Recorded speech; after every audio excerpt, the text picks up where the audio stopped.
Well, as always, hello again.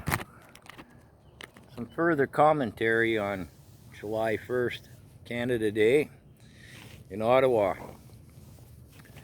Now, you notice who wasn't there? Well, of course Trudeau wasn't going to be there. That was a given. But, as far as I know, there was only one other politician there. I'll come to that man in a minute. Why was no other politicians there? Ask yourselves. The people who are vying for the head of the Progressive Conservatives. Any other politicians? Were there any there? If there were, I'm unaware of it. It hasn't made the news by noon today, Thursday. There's a statement in that, isn't there? I certainly think there is. The only man who was there was Maxime Bernier. And I think there's a statement in that as well. The man made a speech that, well, alas, I don't think you can say he's an inspiring orator. However, what he said in his speech needs listened to. Listen to what the man said in his speech, people. I think he said everything that needs to be said. I'm not going to run through his points. Again, you should watch the man's speech. And I do believe that he has stuck to his guns. The subject matters that he discussed yesterday in his speech were what he's been saying all along. It seems to me that he's not jumping on the issue of the day trying to get votes. He's saying what he believes in, and I can't find any fault with what he's saying. Again, I'm not going to review his speech. You owe it to yourself and to everyone else in this country to listen to his speech. Now, I try not to impose my own political views.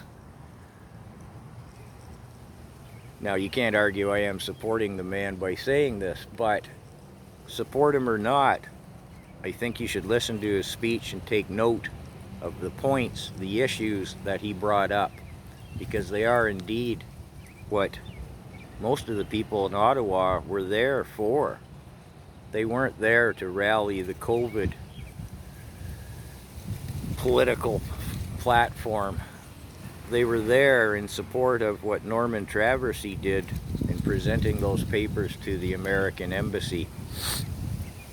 That being that we've had enough of the corruption in Canadian politics, our leader and his party. Again, I think you should listen to Maxime Bernier's speech. On the note of speeches, did you check out Trudeau's speech? It's a hard thing to watch. It really is. He and his little cute wife there come off looking like a couple of high school kids who are in front of the camera for the first time. Both before and after the speech. It's an embarrassment. It really is. A lot of people commented on how her body language was in response to his. Pretty evident. However, that's between them. His speech, disgusting, an embarrassment. To compare himself as a leader to the Second World War, pathetic.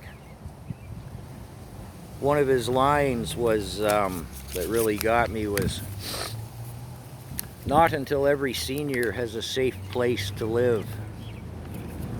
Well, that's the same seniors, Mr. Trudeau, that you don't give enough money to pay for a safe place to live.